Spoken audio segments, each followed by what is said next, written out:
ഇന്നത്തെ സ്പെഷ്യൽ ഒരു non veg റെസിപ്പിയാണ്. എല്ലാവരും വാഴയിലയിൽ മീൻ പൊള്ളിച്ച് കഴിച്ചിട്ടുണ്ടാവും. പക്ഷേ ഞാനിന്ന് തയ്യാറാക്കുന്നത് മഞ്ഞളിലയിലാണ്. അതാണ് ഈ റെസിപ്പിയുടെ പ്രത്യേകതയും.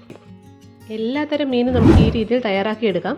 പക്ഷേ ഈ ചുമന്ന വലിയ മീനാണെങ്കിൽ കുറച്ചും കൂടെ ടേസ്റ്റി ആയിട്ട് എനിക്ക് തോന്നിയിട്ടുണ്ട്. അതുകൊണ്ടാണ് ഞാൻ ഇന്നിവിടെ ഈ മീൻ തന്നെ തിരഞ്ഞെടുത്തിരിക്കുന്നത്.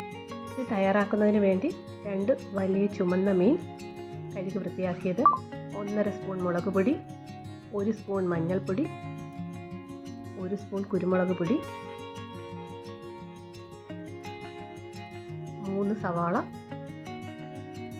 കുറച്ച് മല്ലിയില, കറിവേപ്പില, വെളുത്തുള്ളി, ഇഞ്ചി, ഇത്രയുമാണ്. ഇത് തയ്യാറാക്കുന്നതിന് വേണ്ടി ആദ്യം തന്നെ ഞാൻ ഇഞ്ചിയും വെളുത്തുള്ളിയും ഒന്ന് ചതച്ചെടുക്കുന്നുണ്ട്.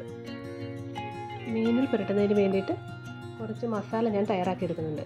ഇതിനു വേണ്ടി ഒരു ബൗളിലേക്ക് 1/2 സ്പൂണോളം മുളക് പൊടി, 1/4 ടീസ്പൂണോളം മഞ്ഞൾപ്പൊടിയും കുറച്ച് കുരുമുളക് പൊടിയും എടുത്ത് വെച്ചിരിക്കുന്ന അതിൽ നിന്ന് ചേർത്ത് കൊടുക്കുന്നുണ്ട്. ആവശ്യത്തിന് ഉപ്പ് കൂടി ചേർത്ത് അല്പം വെളിച്ചെണ്ണ ഒഴിച്ച് ഇത് നന്നായി ഒന്ന് മിക്സ് ചെയ്തെടുക്കാവുന്നതാണ്. തയ്യാറാക്കിയ ഈ മസാല മീനിൻ്റെ 2 വശത്തും നന്നായിട്ട് പുരട്ടി കൊടുക്കണം. ഈ മാരിനേറ്റ് ചെയ്ത മീൻ നമുക്ക് ഒരു 15 മിനിറ്റ് നേരത്തേക്കൊന്ന് മാറ്റി വയ്ക്കാം. അതിനുശേഷം വേണം ഇത് ഒരു ഷാലോ ഫ്രൈ ചെയ്തെടുക്കേണ്ടതായിട്ടുണ്ട്. ഈ സമയത്തിനുള്ളിൽ നമുക്ക് ഈ മഞ്ഞളിലയിൽ വെച്ച് കൊടുക്കാനായിട്ടുള്ളൊരു മസാല തയ്യാറാക്കേണ്ടതുണ്ട്. ഇതിനായി സവാള, തക്കാളി, പച്ചമുളക് ഇതെല്ലാം ഒന്ന് ചെറുതായിട്ട് കട്ട് ചെയ്തെടുക്കാവുന്നതാണ്. അതിനുശേഷം ഫ്ലെയിം ഓണാക്കി നമുക്കൊരു പാന് അടുപ്പത്ത് വെച്ച് കൊടുക്കാവുന്നതാണ്. പാനൊന്ന് നന്നായി ചൂടായി കഴിയുമ്പോഴത്തേക്കും അതിന് നമുക്ക് കുറച്ച് വെളിച്ചെണ്ണ ഒഴിച്ച് കൊടുക്കാവുന്നതാണ്. വെളിച്ചെണ്ണ ഒന്ന് നന്നായി ചൂടായി കഴിയുമ്പോഴത്തേക്കും നമുക്ക് നേരത്തെ മാരിനേറ്റ് ചെയ്ത് വെച്ചിരിക്കുന്ന ഫിഷ് ഇതിലേക്ക് ആഡ് ചെയ്ത് കൊടുക്കാവുന്നതാണ്. ഒരു സൈഡൊന്ന് ഫ്രൈ ആയ ശേഷം ഞാൻ മറു സൈഡ് കൂടെ തിരിച്ചിട്ട് കൊടുക്കുന്നുണ്ട്. 2 സൈഡും ഒരുപോലെ ഒന്ന് ഷാലോ ഫ്രൈ ചെയ്തെടുക്കാം. അതിനുശേഷം ഞാനിതൊരു പാത്രത്തിലേക്ക് മാറ്റുന്നുണ്ട്. ഈ മീൻ തയ്യാറാക്കിയ അതേ പാനിൽ തന്നെ ആ എണ്ണയിൽ നമുക്ക് സവാള ഇട്ട് കൊടുക്കാം. സവാളയും പച്ചമുളകും അതിലേക്ക് ഇട്ട് കൊടുത്ത് ഒന്ന് വഴറ്റിയെടുക്കാവുന്നതാണ്. ഈ സമയത്ത് ഒരല്പം ഉപ്പ് കൂടി ചേർത്ത് കൊടുത്ത് പെട്ടെന്ന് ഒന്ന് വഴറ്റിയെടുക്കാവുന്നതാണ്. ഉപ്പ് ഇടുമ്പോഴത്തേക്കും പെട്ടെന്ന് സവാള ഒന്ന് വാടി കിട്ടും. നന്നായി ഒന്ന് വഴണ്ട് വന്ന ശേഷം നമുക്കിതൊരു സൈഡിലേക്കൊന്ന് മാറ്റി വെച്ച് നേരത്തെ എടുത്ത് വെച്ചിരുന്ന ബാക്കിയുള്ള മുളക് പൊടി, മഞ്ഞൾപ്പൊടി, കുരുമുളക് പൊടി ഇത്രയും ചേർത്ത് കൊടുക്കാവുന്നതാണ്. അതിനുശേഷം തക്കാളി കൂടെ ആഡ് ചെയ്ത് കൊടുക്കാം. ഇതൊന്ന് നന്നായി വഴറ്റിയ ശേഷം കുറച്ച് വെള്ളം കൂടി ആഡ് ചെയ്ത് ഒരു കുഴമ്പ് പരുവത്തിനാക്കി മാറ്റി വയ്ക്കാവുന്നതാണ്. അതിനുശേഷം ഒരു സ്റ്റൗ കത്തിച്ച് വെച്ച് കഴുകി വൃത്തിയാക്കിയ മഞ്ഞളില ഒന്ന് വാട്ടിയെടുക്കാവുന്നതാണ്. ഞാനിവിടെ 5-6 മഞ്ഞളില ഉപയോഗിക്കുന്നുണ്ട്.